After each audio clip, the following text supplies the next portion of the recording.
Main leader ਸੀ ਜਿਹੜੇ ਕਿਸਾਨ ਸੰਘਰਸ਼ ਦੇ, ਡੱਲੇਵਾਲ, ਪੰਧੇਰ ਵਗੈਰਾ ਸਾਰਿਆਂ ਨੂੰ ਹੀ ਪੰਜਾਬ ਦੇ ਬਾਰਡਰ ਤੇ ਪੰਜਾਬ ਦੇ ਵਿੱਚ ਫੜ ਲਿਆ ਗਿਆ।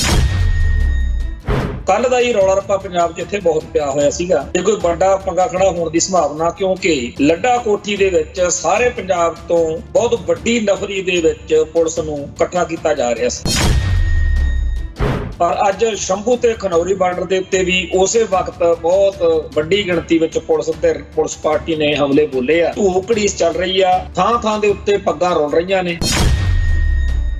ਬਜ਼ੁਰਗ ਬਾਪੂ ਜਿਹੜੇ ਕਈ ਮਹੀਨਿਆਂ ਤੋਂ ਆਪਦੇ ਹੱਕਾਂ ਦੀ ਲੜਾਈ ਉੱਥੇ ਸ਼ਾਂਤੀਪੂਰਵਕ ਤਰੀਕੇ ਨਾਲ ਲੜ ਰਹੇ ਸੀ, ਉਹਨਾਂ ਨੂੰ ਜਲੀਲ ਕੀਤਾ ਜਾ ਰਿਹਾ। ਸਰਕਾਰ ਨੇ ਇਹਨਾਂ ਕਿਸਾਨ ਆਗੂਆਂ ਦੀ ਪਿੱਠ ਵਿੱਚ ਛੁਰਾ ਮਾਰਿਆ, ਗੱਲਬਾਤ ਦੇ ਬਹਾਨੇ ਸੱਦ ਕੇ ਇਹਨਾਂ ਨੂੰ ਗ੍ਰਿਫਤਾਰ ਕਰ ਲਿਆ ਗਿਆ। ਜਿਵੇਂ ਦਿੱਲੀ ਦੀਆਂ ਸਰਹੱਦਾਂ ਉੱਤੇ ਜਦੋਂ ਕਿਸਾਨ ਸੰਘਰਸ਼ ਚੱਲਦਾ ਸੀ, ਉਹਦੇ ਖਿਲਾਫ ਮੋਦੀ ਸਰਕਾਰ ਬਹੁਤ ਕੁਝ ਕਰਦੀ ਕਰਾਉਂਦੀ ਰਹੀ ਹੈ, ਉਵੇਂ ਦਾ ਹਿਸਾਬ ਕਿਤਾਬ ਹੁਣ ਪੰਜਾਬ ਦੀ ਜਿਹੜੀ ਸਰਕਾਰ ਆ ਭਗਵੰਤ ਮਾਨ ਵਾਲੀ, ਇਹ ਉਸ ਵਾਲਾ ਤੁਰ ਪਈ। ਤੇ ਅੱਜ ਜਦੋਂ ਦਿੱਲੀ ਦੇ ਕਹਿਣ ਤੇ ਪੰਜਾਬ ਦੀਆਂ ਸਰਹੱਦਾਂ ਉੱਤੇ ਬੈਠੇ ਕਿਸਾਨ ਸੰਘਰਸ਼ ਦੇ ਆਗੂਆਂ ਦੀ ਗ੍ਰਿਫਤਾਰੀ ਤੇ ਇਹ ਕ੍ਰੈਕਡਾਊਨ ਹੋਇਆ, ਲੋਕਾਂ ਨੂੰ ਸਾਫ਼ ਦਿਖਦਾ ਹੈ ਕਿ ਕੇਜਰੀਵਾਲ ਨੇ ਮੋਦੀ ਸਰਕਾਰ ਨਾਲ ਮਿਲ ਕੇ ਇੱਕ ਸਾਂਝੀ ਯੋਜਨਾਬੰਦੀ ਤਹਿਤ ਆਮ ਆਦਮੀ ਪਾਰਟੀ ਦੀ ਸਰਕਾਰ ਨੂੰ ਕਿਉਂਕਿ ਭਗਵੰਤ ਮਾਨ ਤਾਂ ਰਬੜ ਦੀ ਮੋਹਰ ਹੈ, ਉਹ ਤਾਂ ਜੱਕੜ ਨੇ ਵੱਧ ਮਾਰ ਲਵੇ ਘੱਟ ਮਾਰ ਲਵੇ, ਬਾਕੀ ਦਾ ਸਾਰੀ ਕਮਾਂਡ ਜਿਹੜੀ ਆ ਉਹ ਗੈਰ ਪੰਜਾਬੀ ਲੋਕਾਂ ਦੇ ਹੱਥ 'ਚ ਹੈ, ਜਿਨ੍ਹਾਂ ਦਾ ਪੰਜਾਬ ਨਾਲ ਕੋਈ ਲਾਗਾ ਦੇਗਾ ਨਹੀਂ। ਉਹਨਾਂ ਕੋਲੇ ਪੰਜਾਬ ਦੀ ਸਾਰੀ ਸੱਤਾ ਤੇ ਜਿਹੜੀਆਂ ਪੰਜਾਬ ਦੇ ਵਿੱਚ ਨੌਕਰੀਆਂ ਮਿਲ ਰਹੀਆਂ ਨੇ, ਉਹਦੇ ਵਿੱਚ ਵੀ ਭਗਵੰਤ ਮਾਨ ਦੀ ਸਰਕਾਰ ਲਗਾਤਾਰ ਦੂਜੇ ਸੂਬਿਆਂ ਦੇ ਲੋਕਾਂ ਨੂੰ ਨੌਕਰੀਆਂ ਦੇ ਰਹੀ ਹੈ। ਪੰਜਾਬ ਦੇ ਨੌਜਵਾਨਾਂ ਨੂੰ ਛੁਟਿਆ ਕੇ ਯੂਪੀ, ਬਿਹਾਰ ਤੱਕ ਦੇ, ਹਰਿਆਣੇ, ਹਿਮਾਚਲ ਦੇ, ਦਿੱਲੀ ਤੱਕ ਦੇ ਲੋਕ ਜਿਹੜੇ ਨੇ, ਉਹਨਾਂ ਨੂੰ ਮਤਲਬ ਇੱਥੇ ਪੰਜਾਬ ਦੇ ਵਿੱਚ ਵਸਾਇਆ ਜਾ ਰਿਹਾ।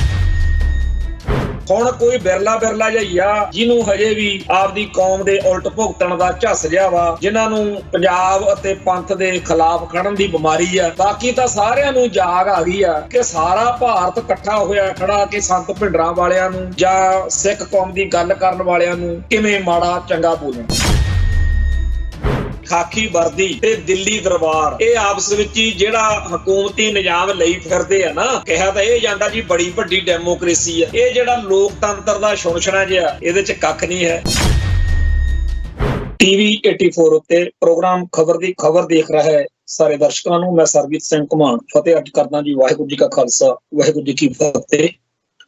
ਅੱਜ ਕਿਸਾਨ ਸੰਘਰਸ਼ ਦੇ ਉੱਤੇ ਭਾਰਤੀ ਸਟੇਟ ਦਾ ਇੱਕ ਵਾਰੀ ਫੇਰ ਕਹਿਰ ਫੁੱਟਿਆ। ਦਿੱਲੀ ਦੇ ਵਿੱਚ ਕਿਸਾਨ ਲੀਡਰਸ਼ਿਪ ਦੇ ਨਾਲ ਕੇਂਦਰੀ ਮੰਤਰੀ ਮੰਡਲ ਦੀ ਜਾਂ ਕੇਂਦਰੀ ਵਜ਼ੀਰਾਂ ਦੀ ਇੱਕ ਮੀਟਿੰਗ ਦਾ ਪ੍ਰੋਗਰਾਮ ਸੀਗਾ। ਉੱਥੋਂ ਵਾਪਸ ਆਉਂਦੇ ਹੋਏ ਉਹਨਾਂ ਸਾਰੇ ਮੇਨ ਲੀਡਰ ਸੀ ਜਿਹੜੇ ਕਿਸਾਨ ਸੰਘਰਸ਼ ਦੇ, ਡੱਲੇਵਾਲ, ਪੰਧੇਰ ਵਗੈਰਾ ਸਾਰਿਆਂ ਨੂੰ ਹੀ ਪੰਜਾਬ ਦੇ ਬਾਰਡਰ ਤੇ ਪੰਜਾਬ ਦੇ ਵਿੱਚ ਫੜ ਲਿਆ ਗਿਆ, ਜਿਹਨਾਂ 'ਚ ਉਹਨਾਂ ਨੂੰ ਡੱਕ ਦੇਣਗੇ।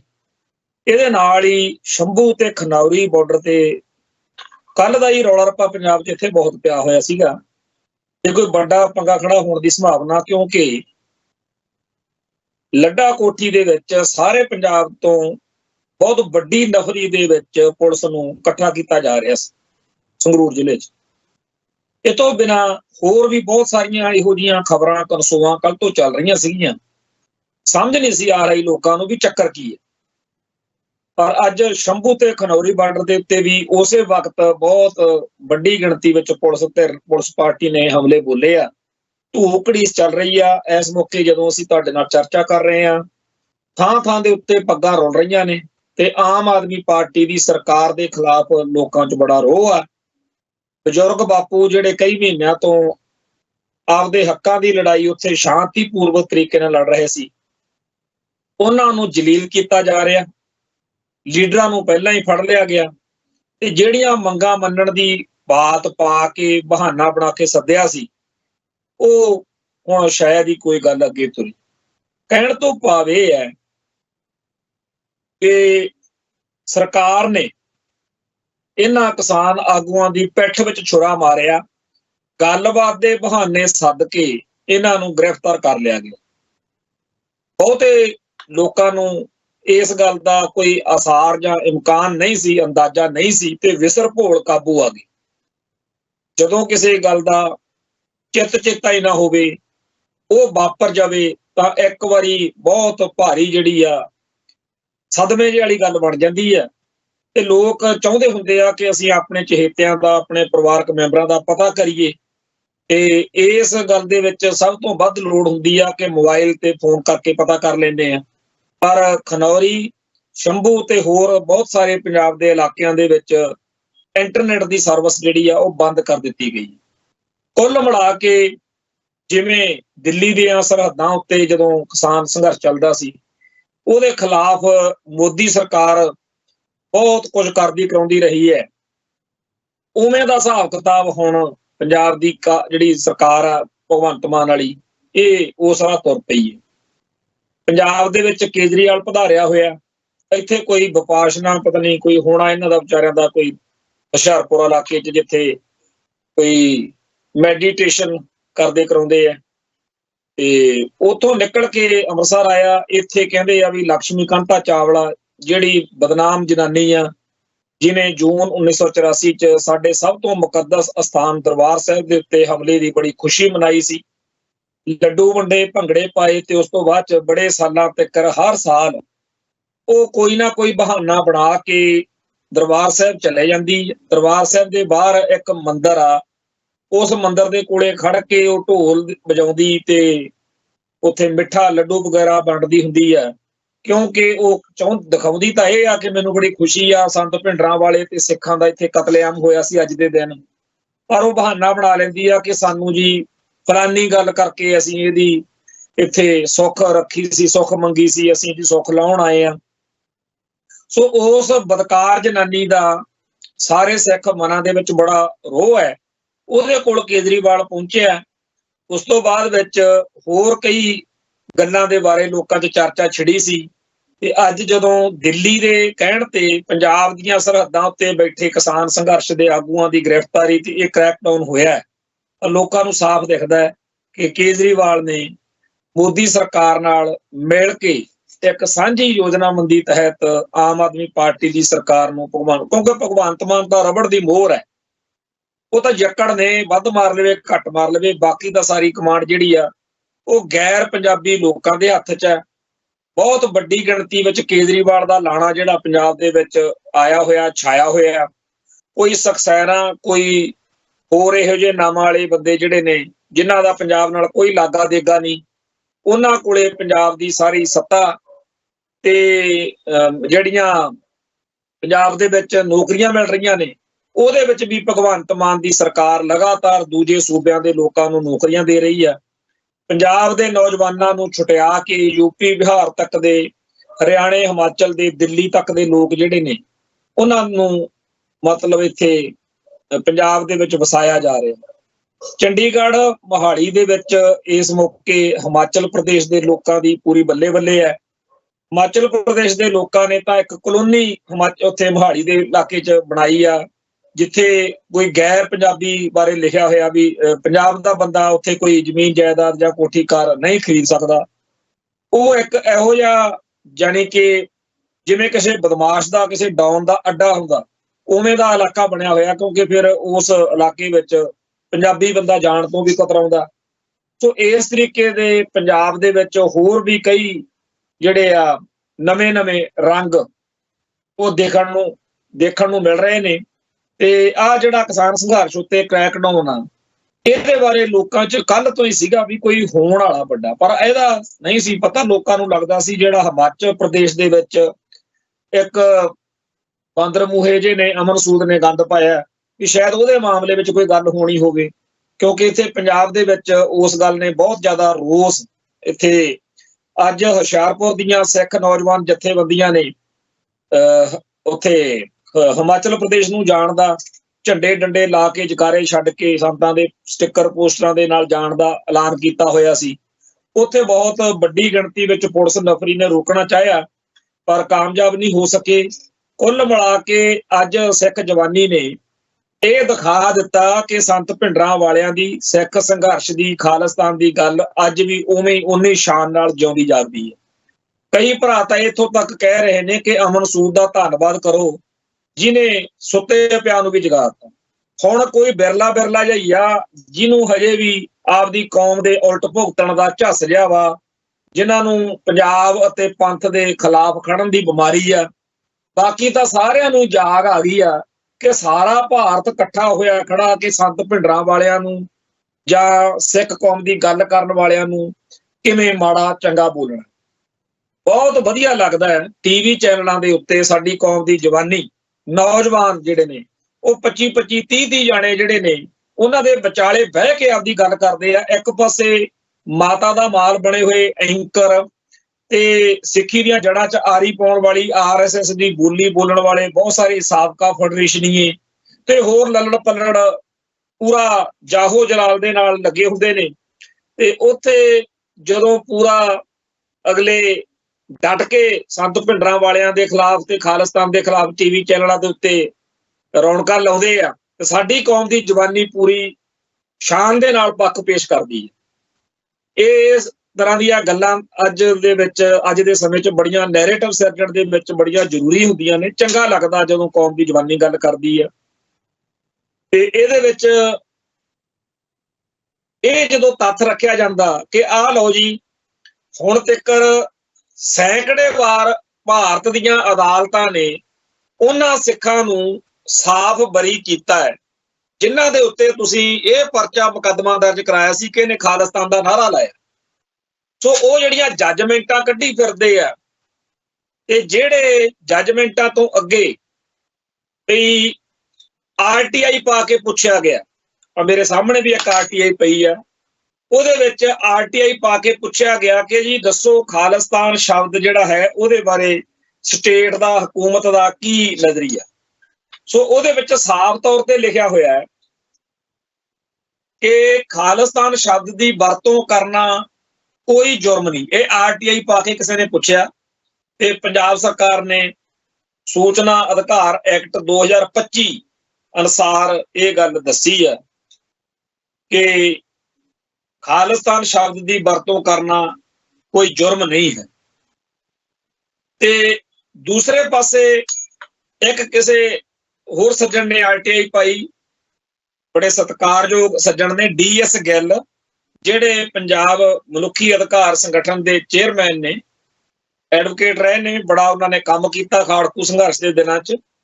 ਉਹਨਾਂ ਨੇ ਇਹ ਗੱਲ ਪੁੱਛੀ ਤੇ ਉਹਨਾਂ ਦੇ ਜਵਾਬ ਵਿੱਚ ਲਿਖਿਆ ਕਿ ਉਪਰੋਕਤ ਵਿਸ਼ੇ ਦੇ ਸੰਬੰਧ ਵਿੱਚ ਆਪ ਜੀ ਨੂੰ ਲਿਖਿਆ ਜਾਂਦਾ ਹੈ ਕਿ ਸੰਤ ਭਿੰਡਰਾਂ ਵਾਲਿਆਂ ਖਿਲਾਫ ਸਨ 1978 ਤੋਂ 1984 ਤੱਕ ਕੋਈ ਮੁਕੱਦਮਾ ਦਰਜ ਨਹੀਂ ਹੋਇਆ ਸੀ। ਸੋ ਇਸ ਜਾਣਕਾਰੀ ਦੇ ਹਿਸਾਬ ਨਾਲ ਇੱਕ ਤਾਂ ਟੀਵੀ ਚੈਨਲਾਂ ਦੇ ਉੱਤੇ ਇਹ ਜਿਹੜੇ ਨੌਜਵਾਨ ਨੇ ਬੜੇ ਸੱਜੇ ਤਰੀਕੇ ਨਾਲ ਲੈ ਕੇ ਆ ਰਹੇ ਨੇ ਕਿ ਤੁਹਾਡੀਆਂ ਅਦਾਲਤਾਂ ਦੇ ਵਿੱਚ ਸੈਂਕੜੇ ਵਾਰ ਜੱਜਾਂ ਨੇ ਇਹ ਜੱਜਮੈਂਟ ਦੇ ਕੇ ਬੰਦੇ ਬਰੀ ਕੀਤੇ ਆ ਕਿ ਖਾਲਿਸਤਾਨ ਕਹਿਣਾ ਕੋਈ ਜੁਰਮ ਨਹੀਂ ਹੈ। ਦੂਜਾ, ਜਦੋਂ RTI ਪਾ ਕੇ ਪੁੱਛਿਆ ਤਾਂ RTI ਦੇ ਅਨੁਸਾਰ ਲਿਖਤੀ ਤੌਰ ਤੇ ਦਿੱਤਾ ਹੋਇਆ ਮਹਿਕਮੇ ਨੇ ਪੰਜਾਬ ਸਰਕਾਰ ਵੱਲੋਂ ਕਿ ਖਾਲਿਸਤਾਨ ਸ਼ਬਦ ਦੀ ਵਰਤੋਂ ਕਰਨਾ ਕੋਈ ਜੁਰਮ ਨਹੀਂ ਹੈ। ਤੀਜਾ, ਜਿਹੜਾ ਸੂਚਨਾ ਅਧਿਕਾਰ ਐਕਟ ਆ, ਇਹਦੇ ਰਾਹੀਂ DS ਗਿੱਲ ਸਾਹਿਬ ਨੇ ਜਦੋਂ ਪੁੱਛਿਆ ਤਾਂ ਵੀ ਜਵਾਬ ਇਹੀ ਆਇਆ ਕਿ ਸੰਤ ਭਿੰਡਰਾਂ ਵਾਲਿਆਂ ਖਿਲਾਫ 1978 ਤੋਂ 1984 ਤੱਕ ਕੋਈ ਮੁਕੱਦਮਾ ਦਰਜ ਨਹੀਂ ਹੋਇਆ। ਸੋ ਜਦੋਂ ਸੰਤ ਭਿੰਡਰਾਂ ਵਾਲਿਆਂ ਨੂੰ ਕਿਸੇ ਕਾਨੂੰਨ ਦੀ ਮਾਰ ਹੇਠ ਕੋਈ ਉਹਨਾਂ ਨੂੰ ਮਾੜਾ, ਜਿਵੇਂ ਕਹਿੰਦੇ ਜੋ ਟੈਰਰਿਸਟ ਸੀ, ਅੱਤਵਾਦੀ ਸੀ, ਜਦੋਂ ਤੁਸੀਂ ਉਹਨਾਂ ਨੂੰ ਐਲਾਨਿਆ ਗਰਦਾਨਿਆ ਨਹੀਂ, ਚਲੋ ਅਸੀਂ ਤਾਂ ਤੁਹਾਡੇ ਕਾਨੂੰਨ ਕਨਾਂਜੇ ਮੰਨਦੇ ਨਹੀਂ, ਪਰ ਜੇ ਤੁਸੀਂ ਕਾਨੂੰਨ ਅਨੁਸਾਰ ਵੀ ਚੱਲਣਾ ਹੋਵੇ, ਨਾ ਤਾਂ ਖਾਲਿਸਤਾਨ ਕਹਿਣਾ ਗਲਤ ਆ ਤੁਹਾਡੇ ਕਾਨੂੰਨ ਅਨੁਸਾਰ, ਨਾ ਸੰਤ ਭਿੰਡਰਾਂ ਵਾਲਿਆਂ ਦੀ ਹਮਾਇਤ ਕਰਨਾ ਕਾਨੂੰਨ ਅਨੁਸਾਰ ਗਲਤ ਗੱਲ ਆ, ਤੇ ਫਿਰ ਤੁਸੀਂ ਲੇਰਾਂ ਕਾਹਤੋਂ ਮਾਰਨ ਲੱਗੇ ਹੋਏ ਹੋ?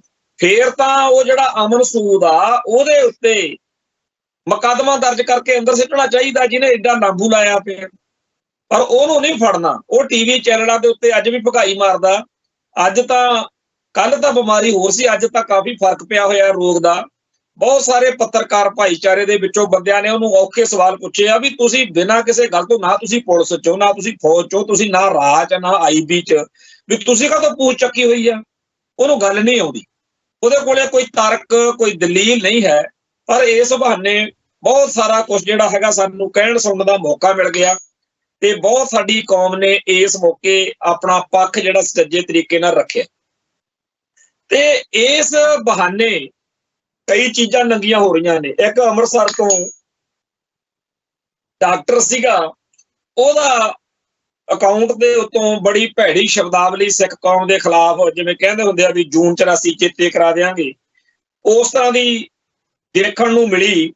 ਮੈਂ ਵੀ ਉਹਨੂੰ ਫੋਨ ਕੀਤਾ ਤੇ ਉਹ ਕਲਪ ਰਿਹਾ ਸੀ, ਕਹਿੰਦਾ ਜੀ ਮੇਰਾ ਤਾਂ ਅਕਾਊਂਟ ਹੈਕ ਹੋ ਗਿਆ ਤੇ ਮੈਂ ਤਾਂ ਜੀ ਬੜਾ ਜੀ ਸਿੱਖਾਂ ਦੀ ਕਦਰ ਕਰਦਾ, ਮੈਂ ਤਾਂ ਜੇ ਤੇ ਉਹ ਇੱਥੇ ਅੰਮ੍ਰਿਤਸਰ ਦੇ ਵਿੱਚ ਹੀ ਡੈਂਟਲ ਹਸਪੀਟਲ ਆ ਉਹਦਾ, ਤੇ ਉਸ KD ਕੇਅਰ ਕਰਕੇ ਉਹਦਾ ਹਸਪੀਟਲ ਸੀਗਾ। ਤੇ ਜਦੋਂ ਉਹਦੇ ਦੁਆਲੇ ਸਿੱਖ ਨੌਜਵਾਨਾਂ ਨੇ ਹੋ ਕੇ ਗੱਲ ਪੁੱਛੀ ਵੀ ਆ ਤੂੰ ਲਿਖਿਆ, ਮੈਂ ਵੀ ਉਹਨੂੰ ਪੁੱਛਿਆ, ਮੈਂ ਕਿਹਾ ਜੀ ਮੈਂ ਸਾਰਾ ਟੱਬਰ ਲੈ ਕੇ ਆ ਜਾਂਦਾ, ਨਿਆਣੇ ਮੇਰੇ ਨਾਲ ਦੇ ਬੱਚੇ, ਤੇ ਤੂੰ ਸਾਡੇ ਜਿਹੜਾ ਤੂੰ ਚਾਲ ਹੋਣਾ ਲਾਰਾ ਜਿਹੋ ਜਿਹਾ ਕੁਛ ਉੱਥੇ ਹੋਇਆ ਤੇ ਦੇਖ ਲੈਂਦੇ ਆ ਕਿਹੜੇ ਭਾਵਿਕ ਦੀ ਆ। ਪਰ ਉਹ ਡਾਕਟਰ ਵਿਪਲ ਕਟਾਰੀਆ ਜਿਹੜਾ, ਉਹ ਆਪਦੀ ਗੱਲ ਤੇ ਮੁੱਕਰ ਗਿਆ। ਕਟਾਰੀਆ ਡੈਂਟਲ ਕੇਅਰ ਆ, ਕਹਿੰਦਾ ਜੀ ਮੇਰਾ ਤਾਂ ਜਿਹੜਾ ਹੈਗਾ ਉਹ ਅਕਾਊਂਟ ਹੈਕ ਹੋ ਗਿਆ। ਤੇ ਮੈਂ ਉਹਨੂੰ ਆਖਿਆ ਵੀ ਤੂੰ ਇਹਦੀ ਰਿਪੋਰਟ ਕਰਾਈ ਆ ਕਿਤੇ, ਤੂੰ ਇਹਨੂੰ ਸਾਈਬਰ ਕ੍ਰਾਈਮ ਨੂੰ ਦਿੱਤਾ ਫਿਰ ਜੇ ਤੇਰਾ? ਕਹਿੰਦਾ ਜੀ ਨਹੀਂ, ਮੈਂ ਤਾਂ ਹੁਣ ਇੱਕ ਵੀਡੀਓ ਬਣਾ ਕੇ ਪਾਉਣ ਲੱਗਿਆ, ਮੈਨੂੰ ਸਿੱਖ ਬਹੁਤ ਫੋਨ ਕਰ ਰਹੇ ਨੇ। ਸੋ ਉਸ ਜਿਹੜਾ ਕਟਾਰੀਆ, ਇਹ ਵਿਪਲ ਕਟਾਰੀਆ, ਇਹੋ ਜਿਹੇ ਹੋਰ ਵੀ ਜਿਹੜੇ ਬੰਦੇ ਨੇ ਪਿਛਲੇ 2 ਦਿਨ ਦੇ ਵਿੱਚ ਕੋਈ ਮਾੜੀ ਚੰਗੀ ਗੱਲ ਲਿਖੀ ਆ, ਸੋਸ਼ਲ ਮੀਡੀਆ ਦੇ ਰਾਹੀਂ ਉਹਦਾ ਐਡਰੈਸ ਲੱਭ ਕੇ, ਉਹਦਾ ਨੰਬਰ ਲੱਭ ਕੇ ਸਾਡੇ ਕੌਮ ਦੇ ਨੌਜਵਾਨ ਉਹਨਾਂ ਨੂੰ ਫੋਨ ਕਰਕੇ ਪੁੱਛ ਰਹੇ ਨੇ ਵੀ ਹਾਂ ਭਾਈ ਤੈਨੂੰ ਕੀ ਬਿਮਾਰੀ ਹੈ, ਇਲਾਜ ਕੀ ਤਸੱਲੀ ਬਖਸ਼ ਹੋ ਰਿਹਾ।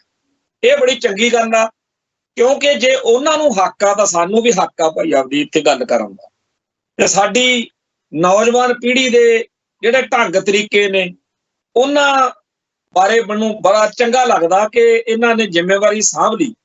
ਮੈਨੂੰ ਅੱਗੇ ਵੀ ਕਈ ਵਾਰੀ ਕਹਿਣਾ ਹੁੰਦਾ ਕਿ ਮੈਨੂੰ ਬੜਾ ਵਧੀਆ ਲੱਗਦਾ ਹੁੰਦਾ ਜਦੋਂ ਸਾਡੀ ਥਾਂ ਦੇ ਉੱਤੇ ਸਾਡੇ ਵਰਗੇ ਭਰਾ ਜਿਹੜੇ ਨੇ ਉਹ ਮੋਰਚੇ ਸੰਭਾਲ ਰਹੇ ਨੇ ਤੇ ਉਹਨਾਂ ਨੇ ਆਪਣਾ ਫਰਜ਼ ਚੰਗੀ ਤਰ੍ਹਾਂ ਜਿਹੜਾ ਹੈਗਾ ਉਹ ਪਛਾਣ ਲਿਆ। ਵੈਸੇ ਜਿਹੜਾ ਉਹ ਅਮਨ ਸੂਦ ਆ ਜਿਹਨੇ ਇਹ ਸਾਰਾ ਪੰਗਾ ਖੜਾ ਕੀਤਾ, ਉਹਦੀਆਂ ਕਈ ਵੀਡੀਓ ਸਾਹਮਣੇ ਆਈਆਂ। ਇੱਕ ਹੋਰ ਵਿਚਾਰਾ ਉੱਥੇ ਕੋਈ ਕੁੜੀ ਆ, ਕੋਈ ਜਾ ਰਹੀ, ਉਹਨੂੰ ਘੇਰੀ ਖੜਾ ਤੇ ਉਹਦੇ ਨਾਲ ਬਦਸਲੂਕੀ ਕਰ ਰਿਹਾ, ਤੇ ਉਹਦਾ ਸੁਭਾਅ ਹੀ ਆ ਵੀ ਪੰਗੇ ਲੈਣੇ, ਲੋਕਾਂ ਨੂੰ ਦੁਖੀ ਕਰਨਾ ਤੇ ਮੁੜ ਕੇ ਆਪ ਚੱਡਿਆਂ 'ਚ ਪੂਛ ਲੈ ਕੇ ਭੱਜਣਾ।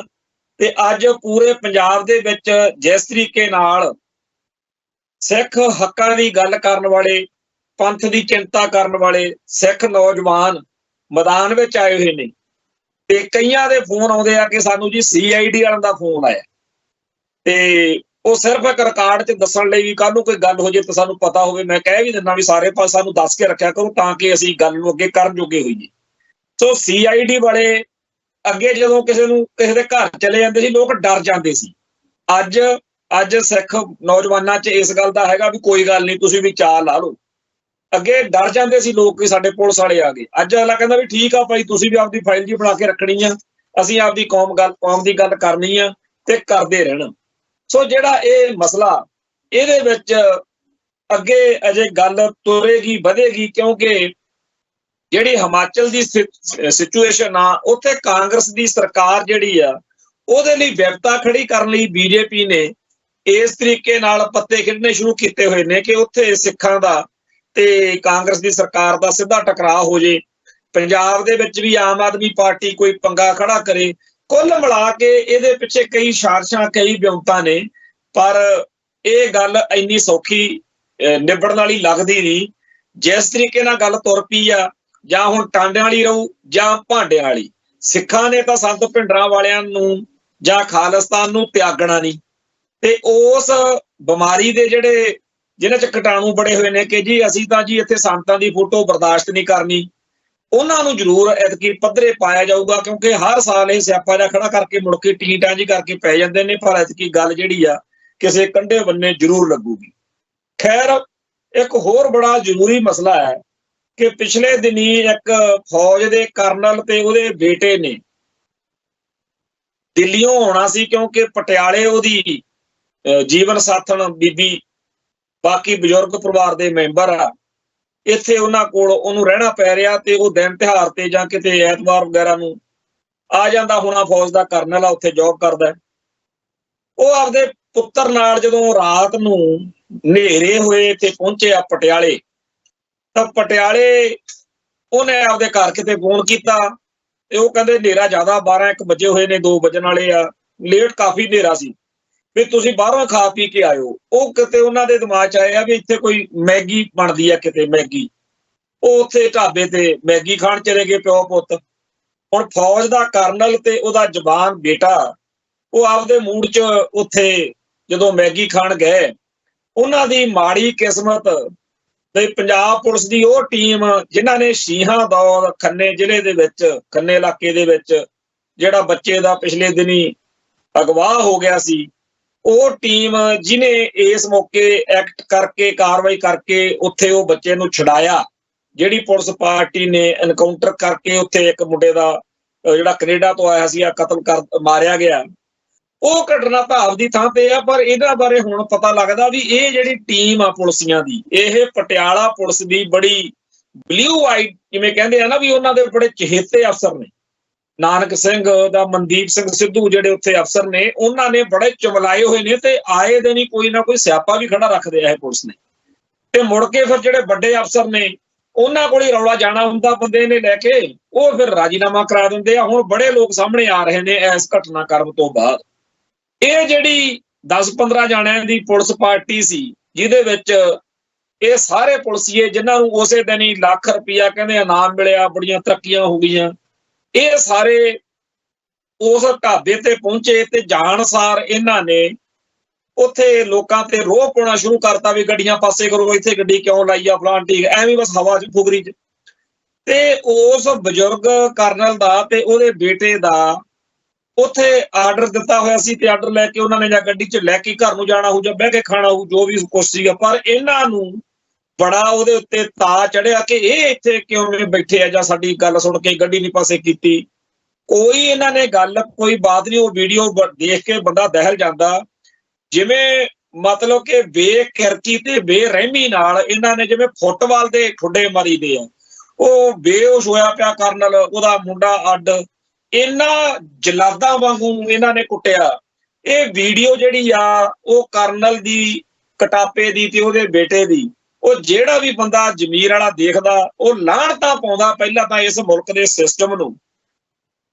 ਦੂਜੀ ਅਗਲੀ ਜਿਹੜੀ ਗੱਲ ਆ ਉਹ ਵੀ ਆਪਾਂ ਕਰੀਏ, ਇਹ ਜਦੋਂ ਮਾਮਲੇ ਦੇ ਵਿੱਚ ਪਤਾ ਲੱਗਿਆ, ਨਾਨਕ ਸਿੰਘ ਉੱਥੋਂ ਦੇ ਜਿਹੜੇ ਪੁਲਿਸ ਅਧਿਕਾਰੀ ਨੇ, SSP, ਉਹਨੇ ਪਹਿਲੇ ਪੁਆਇੰਟ ਤੋਂ ਹੀ ਇਹਨਾਂ ਬੁੱਚੜ ਪੁਲਿਸੀਆਂ ਦੀ ਹਮਾਇਤ ਵਿੱਚ ਐਕਸ਼ਨ ਸ਼ੁਰੂ ਕਰਤਾ। ਹੋਣਾ ਤਾਂ ਇਹ ਚਾਹੀਦਾ ਸੀ ਵੀ ਜਦੋਂ ਹਸਪੀਟਲ ਚਲੇ ਗਏ ਉਦੋਂ ਹੀ ਉਹਨਾਂ ਕੋਲੇ ਉੱਥੇ ਪੁਲਿਸ ਪਹੁੰਚਦੀ, ਉਹਨਾਂ ਦੀ ਹਮਾਇਤ ਕਰਦੇ ਵੀ ਯਾਰ ਇੱਧਰ ਇੱਕ ਸੀਨੀਅਰ ਅਫਸਰ ਆ। ਪਰ ਉਹ ਤਾਂ ਜਿਹੜੇ ਪੁਲਿਸੀਏ ਸੀ, ਉਹ ਤਾਂ ਜਦੋਂ ਬਟੂਆ ਤੇ ਪਾਸਪੋਰਟ ਜਾਂ ਹੋਰ ਕਾਗਜ਼ ਖੋਹੇ ਕੱਢੇ ਜੇਲ੍ਹ ਚੋਂ, ਉਦੋਂ ਕਹਿੰਦੇ ਸੀਗੇ ਵੀ ਜੇ ਜਿਉਂਦੇ ਰਹੋਗੇ ਤਾਂ ਹੀ ਤੁਹਾਨੂੰ ਇਹਨਾਂ ਚੀਜ਼ਾਂ ਦੀ ਲੋੜ ਪੈਣੀ ਹੈ, ਤੁਹਾਡਾ ਤਾਂ ਅਸੀਂ ਮੁਕਾਬਲਾ ਬਣਾ ਦੇਣਾ, ਐਨਕਾਊਂਟਰ ਕਰ ਦੇਣਾ। ਉਹ ਤੇ ਹੁਣ ਜਿਹੜੇ ਫੌਜ ਦੇ ਬਹੁਤ ਸਾਰੇ ਸਾਬਕਾ ਅਫਸਰ ਇਸ ਕਰਨਲ ਦੀ ਹਮਾਇਤ ਵਿੱਚ ਬੋਲ ਰਹੇ ਨੇ, ਉਹ ਕਹਿੰਦੇ ਵੀ ਨੇ ਵੀ ਸ਼ੁਕਰ ਕਰੋ ਉੱਥੇ ਬਚਾਅ ਹੋ ਗਿਆ, ਨਹੀਂ ਇਹ ਤਾਂ ਉੱਥੇ ਟੁੱਟਿਆ ਜਾਂ ਪਿਸਤੌਲ ਰੱਖ ਕੇ ਬਾਅਦ 'ਚ ਕਹਿ ਦੇਣਾ ਸੀ। ਤੇ ਆਪਣੇ ਨਾਲ ਤਾਂ ਹੋਈਆਂ, ਆਪਣੇ ਭਰਾਵਾਂ ਨਾਲ ਕਿੰਨਿਆਂ ਨਾਲ ਇਸ ਤਰ੍ਹਾਂ ਹੋਇਆ ਜੀ, ਪੁਲਿਸ ਨੇ ਕੀਤਾ। ਵਾਕਿਆ ਏਦਾਂ ਕਰਦੇ। ਹੁਣ ਫੌਜ ਦਾ ਕਰਨਲ, ਉਹਦਾ ਬੇਟਾ, ਉਹਨੂੰ ਜਦੋਂ ਕੁੱਟਿਆ ਤੇ ਉਹਨਾਂ ਨੂੰ ਤਾਂ ਵਿਚਾਰਿਆਂ ਨੂੰ, ਪਰਿਵਾਰ ਨੂੰ ਹੋਣਾ ਹੀ ਸੀਗਾ ਵੀ ਅਸੀਂ ਜਾਈਏ ਅਫਸਰਾਂ ਨੂੰ ਦੱਸੀਏ। ਉਹ ਉੱਥੋਂ ਜਿਹੜੀ ਲੈ ਕੇ ਗਏ ਬਣਾ ਕੇ ਸਾਰੀ ਜਿਹੜੀ ਰਿਕਾਰਡਿੰਗ ਕੈਮਰੇ ਦੀ, ਉਹ ਜਦੋਂ ਜਿਸ ਅਫਸਰ ਨੂੰ ਦਿੱਤੀ, ਬੜੇ ਮਾਣ ਨਾਲ ਦਿੱਤੀ ਇਹਨਾਂ ਦੇ ਘਰਦਿਆਂ ਨੇ, ਉਸ ਕਰਨਲ ਦੀ ਵਾਈਫ ਨੇ, ਬਈ ਆਹ ਲਓ ਜੀ ਇਹਦੇ ਵਿੱਚ ਸਾਰਾ ਕੁਛ। ਉਹਨੂੰ ਵੀ ਉਹ ਗੋਲ ਕਰ ਗਏ ਤੇ ਨਾਨਕ ਸਿੰਘ ਤੇ ਹੋਰ ਅਫਸਰ ਸਾਰੇ ਜਾਣੇ ਇੱਕ ਨਕਾਤੀ ਏਜੰਡਾ ਲੈ ਕੇ ਬੀਬੀ ਦੁਆਲੇ ਹੋ ਗਏ ਕਿ ਜੀ ਤੁਸੀਂ ਬਸ ਹੁਣ ਰਾਜੀਨਾਮਾ ਕਰ ਲਓ, ਛੱਡੋ ਪਰ। ਉਹ ਕਹੇ ਮੇਰੀ ਸੁਣਵਾਈ ਕੋਈ ਨਹੀਂ ਹੋ ਰਹੀ ਤੇ ਉਹ ਕਹਿੰਦੇ ਰਾਜੀਨਾਮਾ ਕਰ ਲਓ। ਭਾਵੇਂ ਇਹ ਮਾਮਲਾ ਅਖਬਾਰਾਂ ਦੇ ਵਿੱਚ ਜਾਂ ਥੋੜੇ ਬਹੁਤੇ ਮੀਡੀਆ 'ਚ ਆ ਗਿਆ, ਪਰ ਸਾਰੇ ਮੀਡੀਏ ਨੇ ਪਟਿਆਲਾ ਪੁਲਿਸ ਨਾਲ ਰਲ ਕੇ, ਸਰਕਾਰ ਦੇ ਨਾਲ ਰਲ ਕੇ, ਜਦੋਂ ਗੌਰਵ ਜਿਹੜਾ DGP ਆ ਗੌਰਵ ਸ਼ਰਮਾ, ਇਹਨੇ ਜਦੋਂ ਗੌਰਵ ਯਾਦਵ ਨੇ ਉਹ ਕੀਤੀ ਆ ਪ੍ਰੈਸ ਕਾਨਫਰੰਸ ਜੀ ਇੱਕ ਦਿਨ, ਉਦੋਂ ਵੀ ਕੋਈ ਸਵਾਲ ਨਹੀਂ ਪੁੱਛਿਆ ਉਹਨੂੰ ਵੀ ਭਾਈ ਜੀ ਤੁਸੀਂ ਦੱਸੋ ਉੱਥੇ ਜਿਹੜਾ ਪਟਿਆਲੇ ਕਰਨਲ ਉੱਠਿਆ ਤੁਸੀਂ ਪੁਲਿਸ ਨੇ। ਕੁੱਲ ਮਿਲਾ ਕੇ ਇਸ ਸਾਰੇ ਮਸਲੇ ਦੇ ਵਿੱਚ ਪੁਲਿਸ ਨੇ ਜੋ ਬੇਕਿਰਕੀ ਉਸ ਮੌਕੇ ਕੁੱਟ ਕਟਾਪੇ 'ਚ ਦਿਖਾਈ ਉਹ ਤਾਂ ਵੱਖਰੀ ਗੱਲ ਹੈ, ਪਰ ਇਹਨਾਂ ਨੇ ਬਾਅਦ ਵਿੱਚ ਇਸ ਮਾਮਲੇ ਵਿੱਚ ਕਰਨਲ ਦੇ ਪਰਿਵਾਰ ਨੂੰ ਜਿਵੇਂ ਜਲੀਲ ਕੀਤਾ, ਉਹ ਦਾਸਤਾਨ ਸੁਣਨ ਵਾਲੀ। ਉਹ ਕਰਨਲ ਦੀ ਜਿਹੜੀ ਘਰ ਵਾਲੀ ਆ ਉਹ ਆਪਦੇ ਮਾਰੇ ਕੁੱਟੇ ਗਏ ਘਰ ਵਾਲੇ ਦੀ ਤੇ ਆਪਦੇ ਬੱਚੇ ਦੀ ਤੀਮਾਰਦਾਰੀ ਕਰੇ ਕਿ ਉਹ ਮੁਕੱਦਮੇ ਪਿੱਛੇ ਭੱਜੀ ਫਿਰੇ। ਉਲਟਾ ਇਹਨਾਂ ਸਾਰਿਆਂ ਨੇ ਉਸ ਬੀਬੀ ਨੂੰ ਫੋਨ ਕਰਕੇ ਉਹਦੇ ਉੱਤੇ ਆਪ ਮੰਨਿਆ ਕਿ ਸਾਡੀ ਖਾਧੀ ਪੀਤੀ ਚ ਸਭ ਤੋਂ ਕੁੱਟ ਕਟਾਪਾ ਹੋ ਗਿਆ ਜੀ ਤੇ ਤੁਸੀਂ ਹੁਣ ਸਾਨੂੰ ਮਾਫ ਕਰ ਦਿਓ। ਫਿਰ ਉਹਨੇ ਸਾਰੀਆਂ ਵੀਡੀਓ ਜਿਹੜੀਆਂ ਸੀ ਉਹ ਨਾਨਕ ਸਿੰਘ ਕੋਲੇ ਲੈ ਕੇ ਗਈ। ਨਾਨਕ ਸਿੰਘ ਜਿਹੜਾ SSP ਆ ਉਹ ਕਹਿੰਦਾ ਜੀ ਸਾਨੂੰ ਤਾਂ ਹੁਣ ਪਛਾਣ ਨਹੀਂ ਆ ਰਹੀ, ਇਹਦਾ ਪਤਾ ਕਰਾਂਗੇ ਕੌਣ ਆ। ਫਿਰ ਉਹਨੇ ਦਿਖਾਇਆ ਵੀ ਆਹ ਦੇਖ ਆਪ ਤਾਂ ਮੰਨੀ ਜਾਂਦੇ ਨੇ, ਹੁਣ ਤਾਂ ਤੁਸੀਂ ਮੰਨ ਲਓ ਮੈਂ ਤੁਹਾਨੂੰ ਦੱਸ ਰਹੀ ਹਾਂ ਵੀ ਆਹ ਫਲਾਨਾ ਵਾ ਧਮਕਾਨਾ ਆ ਇਹਨਾਂ ਦੇ ਨਾਂ ਨੇ, ਤੇ ਇਹਨਾਂ ਸਾਰਿਆਂ ਦੇ ਨਾਂ ਪਤੇ ਜਿਹੜੇ ਨੇ ਉਹ ਤੁਸੀਂ ਜਦੋਂ ਉਹਨਾਂ ਨੇ ਮਾੜਾ ਮੋਟਾ ਰੌਲਾ ਰੱਪਾ ਪਾਇਆ ਫਿਰ ਫੌਜ ਨੂੰ ਵਿੱਚ ਇੰਟਰਵੀਨ ਕਰਨਾ ਪਿਆ, ਦਿੱਲੀੋਂ ਫੋਨ ਫਾਨ ਖੜ ਕੇ। ਹੁਣ ਇਸ ਮੌਕੇ ਬੀਬੀ ਨੂੰ, ਕਰਨਲ ਦੀ ਘਰ ਵਾਲੀ ਨੂੰ ਤੇ ਉਹਦੇ ਪਰਿਵਾਰ ਨੂੰ ਲੱਗਿਆ ਕਿ ਹੁਣ ਤਾਂ ਬਸ ਕਾਰਵਾਈ ਹੋ ਹੀ ਜਾਊ, ਪਰ ਗਾਂ ਉਹ ਪੁਲਿਸ ਆ ਜਿਹਨੇ ਇਹੋ ਜਿਹੇ ਬੜੇ ਚਾਰੇ ਨੇ। ਤੇ ਉਹਦੇ ਵਿੱਚ ਕੀ ਹੋਇਆ, ਇੱਕ ਜਾਲੀ ਜੀ FIR ਕੱਟ ਲਈ ਜਿਹਦੇ ਚ 45 ਦਿਨ ਦੀ ਇਨਕੁਆਰੀ ਲਾਤੀ ਵੀ 45 ਦਿਨ ਚ ਗੱਲ ਠੰਡੀ ਪੈ ਜੂ, ਤੇ ਉਹਨਾਂ ਸਾਰਿਆਂ ਨੂੰ ਸਸਪੈਂਡ ਕਰਤਾ। ਜਦੋਂ ਨਾਨਕ ਸਿੰਘ ਨੇ SSP ਨੇ ਪ੍ਰੈਸ ਕਾਨਫਰੰਸ ਕੀਤੀ, ਇਹ ਤਾਂ ਦੱਸਦਾ ਵੀ ਕਰਨਲ ਬਾਠ ਆ ਜਿਹੜਾ ਤੇ ਉਹਦਾ ਬੇਟਾ ਉਹਨਾਂ ਦੇ ਨਾਲ ਬਦਸਲੂਕੀ ਹੋਈ, ਕੁੱਟ ਕਟਾਪਾ ਹੋਇਆ, ਪਰ ਕੌਣ ਕੀਤਾ ਸਸਪੈਂਡ ਇਹ ਨਹੀਂ ਦੱਸਿਆ। ਕਹਿੰਦਾ 12 ਪੁਲਿਸ ਵਾਲੇ ਇਸ ਮਾਮਲੇ ਚ ਇਸ ਤਰ੍ਹਾਂ ਕਰਤੇ, 14 ਪਤਾ ਨਹੀਂ। ਹੁਣ ਉਹਦੇ ਵਿੱਚ ਉਹ ਪਰਿਵਾਰ ਪਿੱਟਦਾ ਫਿਰਦਾ ਵੀ ਸਾਨੂੰ ਕੀ ਪਤਾ ਤੁਸੀਂ ਉਹਦੇ ਨਾਂ ਕਾਹਤੋਂ ਨਹੀਂ ਲੈਂਦੇ, ਕੀ ਪਤਾ ਕਿਸੇ ਹੋਰ ਗਰੀਬ ਨੂੰ ਹੀ ਤੁਸੀਂ ਮੁਲਾਜ਼ਮ ਨੂੰ ਪਾਸੇ ਕਰਕੇ ਜਿਹਨੂੰ ਜਿਹੜੇ ਛੋਟੇ ਮੁਲਾਜ਼ਮ ਹੁੰਦੇ ਆ ਜਿਹੜੇ ਇਹਨਾਂ ਥਾਣੇਦਾਰਾਂ ਦੇ ਅਧੀਨ ਨੇ ਉਹਨਾਂ ਨੂੰ ਕਰ ਦੋ ਸਸਪੈਂਡ, ਮੁੜ ਕੇ ਕਹਿ ਦੋ ਜੀ ਉਹ ਤਾਂ ਆਹ ਨਹੀਂ ਸੀ ਉਹ ਹੋਇਆ ਸੀ। ਸੋ ਕਾਨੂੰਨੀ ਘੁੰਡੀਆਂ ਜਿਹੜੀਆਂ ਜਿਨ੍ਹਾਂ ਰਾਹੀਂ ਹੁਣ ਤੱਕ ਹਜ਼ਾਰਾਂ ਲੋਕਾਂ ਦਾ ਕਹਾਣੀ ਪੁਲਿਸ ਕਰ ਚੁੱਕੀ ਆ, ਉਹ ਇਸ ਪਰਿਵਾਰ ਨੇ ਫੜ ਕੇ ਸਾਰੇ ਬਾਜ਼ਾਰ ਇਹਨਾਂ ਨੂੰ ਨੰਗਾ ਕਰਤਾ ਸਿਸਟਮ। ਫਿਰ ਉਸ ਤੋਂ ਬਾਅਦ ਚੋਂ ਬੀਬੀ ਵੱਡੇ ਅਫਸਰਾਂ ਕੋਲੇ, ਕਦੇ ਮਨਦੀਪ ਸਿੱਧੂ ਕੋਲੇ, ਕਦੇ DGP ਕੋਲੇ, ਕਦੇ ਕਿਹਦੇ ਕੋਲੇ ਉਹ ਤੁਰੀ ਫਿਰਦੀ ਹੈ ਤੇ ਸਾਰੇ ਸਿਸਟਮ ਨੂੰ ਨੰਗਾ ਕੀਤਾ ਪਿਆ। ਕੱਲ ਸ਼ਾਮ ਨੂੰ ਫੌਜ ਦੇ ਵੱਡੇ ਅਧਿਕਾਰੀਆਂ ਦੀ ਨਾਨਕ ਸਿੰਘ SSP ਤੇ ਹੋਰ ਪੁਲਿਸ ਅਧਿਕਾਰੀਆਂ ਨਾਲ ਮੀਟਿੰਗ ਹੋਈ ਆ, ਪਰ ਅਜੇ ਤੱਕ ਵੀ ਉਸ ਮਾਮਲੇ ਵਿੱਚ ਕੱਖ ਨਹੀਂ ਜੇ ਕੀਤਾ। ਹੁਣ ਗੱਲ ਇਹ ਆ ਕਿ ਫੌਜ, ਕਰਨਲ, ਇਹ ਉਹ ਫੌਜ ਆ ਜਿਹਨੂੰ ਪੂਰਾ ਪੰਪ ਮਾਰ ਕੇ ਇਸ ਮੁਲਕ ਦੇ ਵਿੱਚ ਵੀ ਦੇਸ਼ ਭਗਤ ਹੋ ਜੀ ਤੁਸੀਂ, ਦੇਸ਼ ਭਗਤ ਕਦੇ ਸਿੱਖਾਂ ਦੇ ਦਰਬਾਰ ਸਾਹਿਬ ਤੇ ਚੜਾ ਦਿੰਦੇ ਆ, ਕਦੇ ਕਸ਼ਮੀਰ ਦੇ ਵਿੱਚ, ਕਦੇ ਮਨੀਪੁਰ ਚ, ਕਦੇ ਨਾਗਿਆਂ ਤੇ, ਕਦੇ ਉਧਰ ਭੇਜ ਦਿੰਦੇ ਆ ਝਾਰਖੰਡ ਚ ਮਾਓਵਾਦੀ ਮਾਰਨੇ। ਇਹ ਜਿਹੜੀ ਫੌਜ ਆ ਜਿਹਨੂੰ ਦੇਸ਼ ਭਗਤੀ ਦੇ ਪੰਪ ਮਾਰ ਮਾਰ ਕੇ ਭਾਰਤੀਆਂ ਦਾ ਕਹਾਣ ਕਰਾਇਆ ਜਾਂਦਾ, ਤੇ ਹੁਣ ਨਹੀਂ ਇਹਨਾਂ ਨੂੰ ਫੌਜੀਆਂ ਨੂੰ ਅਕਲ ਆਉਂਦੀ, ਸਮਝ ਆਉਂਦੀ ਕਿ ਸਾਡੀਆਂ ਤਾਂ ਆਪਦੀਆਂ ਇੱਜ਼ਤਾਂ ਨਹੀਂ ਇੱਥੇ ਸੁਰੱਖਿਅਤ। ਆ ਉੱਠਿਆ ਪੁਲਿਸੀਏ ਕਹਿੰਦਾ ਕਹਾਉਂਦਾ ਸਾਡਾ ਕਰਨਲ ਰਗੜ ਕੇ ਧਰਤਾ ਤੇ ਅਸੀਂ ਕੱਖ ਨਹੀਂ ਕਰ ਸਕਦੇ। ਉਹ ਫੌਜ ਜਿਹੜੀ ਇਹਨਾਂ ਮੁਲਕ ਦੇ ਸਿਆਸਤਦਾਨਾਂ ਦੇ ਆਖੇ ਲੱਗੀ ਰਹਿੰਦੀ ਹੈ, ਅੱਜ ਉਹਨੂੰ ਸ਼ਰਮ ਨਾਲ ਡੁੱਬ ਕੇ ਨਹੀਂ ਮਰ ਜਾਣਾ ਚਾਹੀਦਾ ਕਿ ਤੁਹਾਡੇ ਇੱਕ ਅਫਸਰ ਨਾਲ ਜਿਹੜੀ ਇਹ ਗੱਲ ਆ ਸਾਡੇ ਨਾਲ ਤਾਂ ਆਮ ਹੁੰਦੀ ਆ। ਫੌਜ ਤਾਂ ਬੜੀ ਦੇਸ਼ ਭਗਤ ਆ ਨਾ, ਫੌਜ ਦਾ ਕਰਨਲ ਜਰਨਲ ਨੇ, ਆਮ ਸਿਪਾਹੀ ਤਾਂ ਹੈ ਨਹੀਂ। ਤੇ ਇਸ ਮੌਕੇ ਕਰਨਲ ਦਾ ਕਟਾਪਾ ਕਰਕੇ ਅਗਲੇ ਮੁਸ਼ਕੜੀਆਂ ਹੱਸਦੇ ਫਿਰਦੇ ਆ ਵੀ ਵੱਡਾ ਕਰਨਲ ਬਣਿਆ ਫਿਰਦਾ ਸੀ। ਤੇ ਉਲਟਾ ਸਾਰੀ ਪੁਲਿਸ ਨੂੰ ਇਹ ਆ ਬਈ ਜੀ ਕਰਨਲ ਦਾ ਛੱਡੋ ਖਹਿੜਾ, ਤੁਸੀਂ ਸਾਡੇ ਬੰਦਿਆਂ ਦਾ ਮੋਰਲ ਨਾ ਡਾਊਨ ਹੋ ਜੇ। ਇਹ ਉਹੀ ਬਿਮਾਰੀ ਆ ਨਾ ਜਿਹੜੀ 1997 ਚ ਬਾਦਲ ਸਾਹਿਬ ਨੂੰ ਪੈ ਗਈ ਸੀਗੀ ਬਈ ਜੇ ਬੁੱਚੜ ਪੁਲਿਸੀਆਂ ਉੱਤੇ ਸਜ਼ਾ, ਕਾਨੂੰਨੀ ਕਾਰਵਾਈ ਜਿਨ੍ਹਾਂ ਨੇ ਸਿੱਖ ਸੰਘਰਸ਼ ਦੌਰਾਨ ਗੈਰ ਕਾਨੂੰਨੀ ਹਰਕਤਾਂ ਕੀਤੀਆਂ ਨੇ, ਜ਼ੁਲਮ ਕੀਤਾ ਵੀ ਉਹਨਾਂ ਕੀਤਾ, ਫਿਰ ਪੁਲਿਸ ਦਾ ਮੋਰਲ ਡਾਊਨ ਹੋ ਜੂ ਜੀ। ਫਿਰ ਇਹ ਕਿਸੇ ਨੇ ਪਰ ਉਹਨਾਂ ਨੂੰ ਲੋੜ ਸੀ ਨਾ ਬਾਦਲ ਸਾਹਿਬ ਨੂੰ, ਫਿਰ ਉਹਨਾਂ ਨੇ ਕੰਮ ਲਿਆ ਵੀ। ਹੁਣ ਉਸੇ ਤਰ੍ਹਾਂ ਦੀ ਕਹਾਣੀ ਸੁਣਾ ਕੇ ਇਹਨਾਂ ਜ਼ਾਲਮਾਂ ਨੂੰ ਬਚਾਉਣ ਦਾ ਪੂਰਾ ਜ਼ੋਰ ਲਾਇਆ ਹੋਇਆ ਪਟਿਆਲਾ ਪੁਲਿਸ ਨੇ, ਤੇ ਦਿੱਲੀ ਤੱਕ ਦੇ ਸਾਰੇ ਅਫਸਰਾਂ ਨੂੰ ਅਗਲੇ ਕਹਿੰਦੇ ਆ ਜੀ ਸਾਨੂੰ ਤਾਂ ਕੋਈ ਪਰਵਾਹ ਨਹੀਂ। ਹੁਣ ਇੱਥੇ ਚੇਤੇ ਆਉਂਦਾ KPS ਗਿੱਲ ਦੀ ਸੁਪਰੀਮ ਕੋਰਟ ਦੇ ਵਿੱਚ ਇੱਕ ਵਾਰੀ ਇਹ ਗੱਲ ਆਈ ਸੀ ਉਹਦੇ ਬਾਰੇ ਵੀ ਜਦੋਂ ਗਿੱਲ ਵਰਗਾ ਬੈਠਾ ਉੱਥੇ ਪੁੱਛੜ, ਤੇ ਉੱਥੇ ਹੋਰ ਕੀ ਹੋ ਸਕਦਾ। ਬਣਿਆ ਸੁਪਰੀਮ ਕੋਰਟ ਦੇ ਵਿੱਚ ਵੀ ਪੰਜਾਬ ਪੁਲਿਸ ਇੱਕ ਬੇਲਗਾਮ ਫੋਰਸ, ਉਹ ਬੇਲਗਾਮ ਫੋਰਸ ਜਿਹੜੀ KPS ਗਿੱਲ ਨੇ ਘੜੀ ਅੱਜ ਉਹ ਰੌਣਕਾਂ ਲਾਈ ਫਿਰਦੀ ਹੈ। ਅੱਜ ਜਦੋਂ ਜੀ ਕਰਦਾ, ਜਿਹਨੂੰ ਜਦੋਂ ਜੀ ਕਰਦਾ ਗੋਲੀ ਮਾਰ ਦਿੰਦੇ ਆ। ਝੂਠੇ ਪੁਲਿਸ ਮੁਕਾਬਲਿਆਂ ਦੀ ਇੱਕ ਲੰਮੀ ਦਾਸਤਾਨ ਚੱਲ ਰਹੀ ਆ, ਆਏ ਦਿਨ ਹੀ ਵਿਆਹ ਮਾਰਤਾ ਉਹ ਮਾਰਤਾ ਹੁੰਦੀ ਹੈ।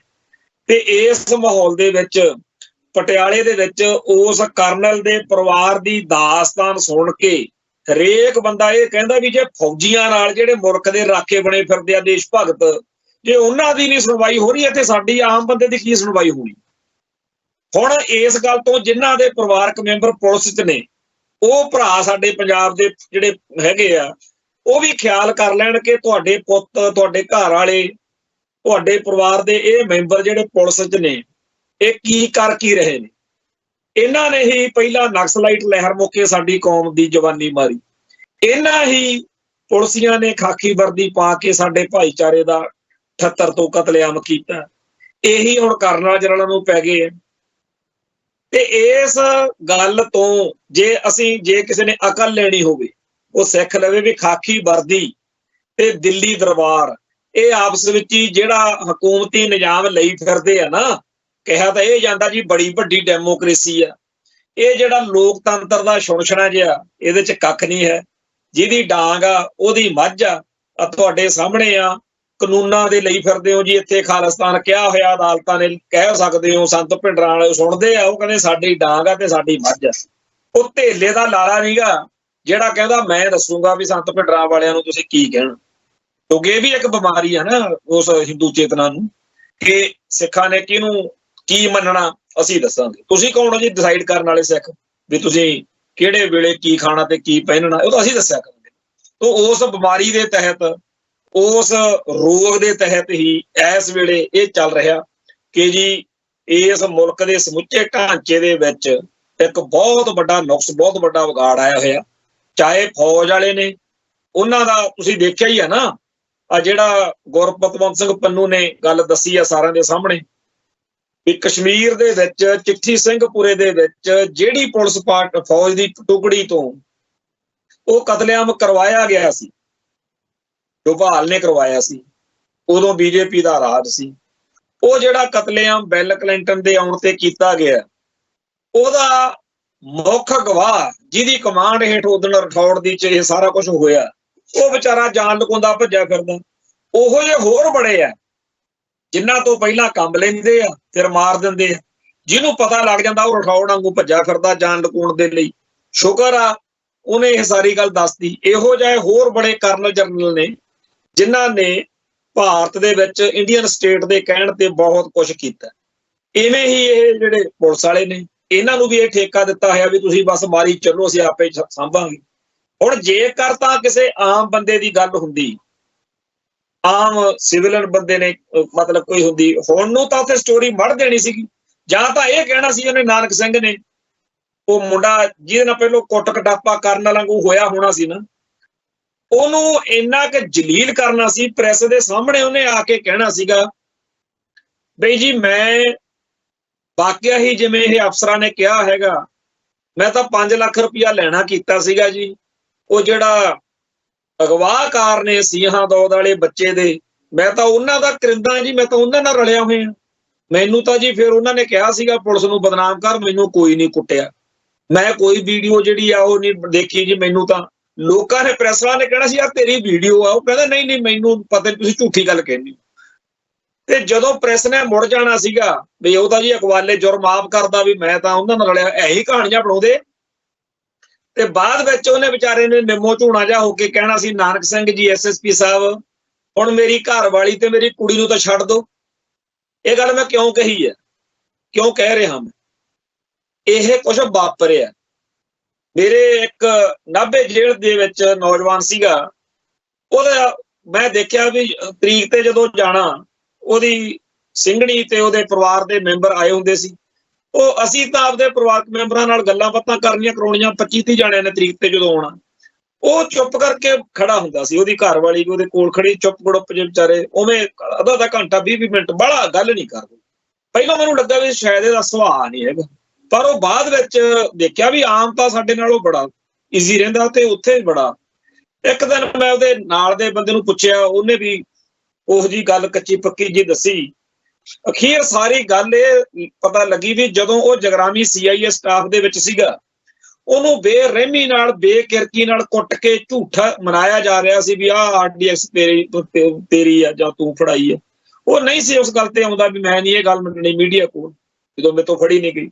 ਤਾਂ ਉਹਨੂੰ ਕਹਿੰਦੇ ਵੀ ਤੂੰ ਜੇ ਮੰਨ ਜਿਵੇਂ ਤਾਂ ਵਧੀਆ, ਵੀ ਨਹੀਂ ਤੇਰੀ ਜਿਹੜੀ ਉਹਦਾ ਵਿਆਹ ਹੋਇਆ ਸੀ ਥੋੜਾ ਟਾਈਮ ਪਹਿਲੇ ਨੂੰ, ਜਵਾਨ ਮੁੰਡਾ ਸੀ, ਵੀ ਤੇਰੀ ਘਰ ਵਾਲੀ ਚੱਕ ਲਿਆਉਣੀ ਹੈ, ਉਹਨੂੰ ਤੇਰੇ ਮੂਹਰੇ ਅਲਫ ਨਗਨ ਕਰਾਂਗੇ ਇੱਥੇ ਸਾਰਿਆਂ ਦੇ ਹਾਜ਼ਰੀ 'ਚ। ਉਹ ਡਰ ਗਿਆ ਜਵਾਕ ਮੁੰਡਾ ਜਵਾਨ, ਵੀ ਮੇਰੀ ਘਰ ਵਾਲੀ ਨੂੰ ਨੰਗਾ ਕਰਨਗੇ ਇੱਥੇ, ਤੇ ਉਹਨੇ ਫਿਰ ਇਹ ਗੱਲ ਮੰਨ ਲਈ। ਹੁਣ ਮੈਂ ਇਹ ਗੱਲ ਤਾਂ ਸੁਣਾਈ ਆ ਵੀ ਜਿਹੜੇ ਲੰਡੂ ਕਹਿੰਦੇ ਹੁੰਦੇ ਨੇ ਕਿ ਵੀ ਫਲਾਨਾ ਟੀਵੀ ਚੈਨਲ ਤੇ ਬੋਲਿਆ ਸੀ, ਜਿਹੜਾ ਕਹਿੰਦਾ ਨਾ ਵੀ ਫਲਾਨਾ ਟੀਵੀ ਚੈਨਲ ਤੇ ਅਕਵਾਲੇ ਜੁਰਮ ਕਰਦਾ ਸੀ, ਉਹਨੂੰ ਜਦੋਂ ਉਹਦੇ ਨਾਲ ਖੁਦ ਨਾ ਬੀਤੂਗੀ ਵੀ ਕਿਵੇਂ ਸਾਰੇ ਟੱਬਰ ਨੂੰ ਕਿਸੇ ਹੋਰ ਥਾਣੇ ਦੇ ਵਿੱਚ ਪੁੱਠਾ ਟੰਗਿਆ ਹੁੰਦਾ, ਤੇ ਇੱਧਰ ਬੰਦਾ ਆਪਦੀ ਤਾਂ ਝੱਲ ਲੈਂਦਾ, ਬੰਦਾ ਆਪਦੇ ਪਰਿਵਾਰ ਦੀ ਆਪਣੀਆਂ ਧੀਆਂ ਭੈਣਾਂ ਨੂੰ ਉਹ ਨਹੀਂ ਝੱਲ ਸਕਦਾ। ਸੋ ਅਜੇ ਤਾਂ ਇਹ ਸ਼ੁਕਰ ਕਰੋ ਵੀ ਉਹ ਕਰਨਲ ਸੀ, ਜੇ ਕਿਤੇ ਆਮ ਬੰਦਾ ਹੁੰਦਾ ਉਹਨੂੰ ਇਹਨਾਂ ਨੇ ਕਿਡਨੈਪਰਾਂ ਦਾ ਸਾਥੀ ਘੋਸ਼ਿਤ ਕਰਕੇ ਉਹਦੇ ਤੋਂ ਹੀ ਅਕਵਾਲੇ ਜੁਰਮ ਵੀ ਕਰਾ ਦੇਣਾ ਸੀ। ਇਹ ਹੁੰਦੇ ਰਹੇ ਇਸ ਪੰਜਾਬ ਦੇ ਵਿੱਚ।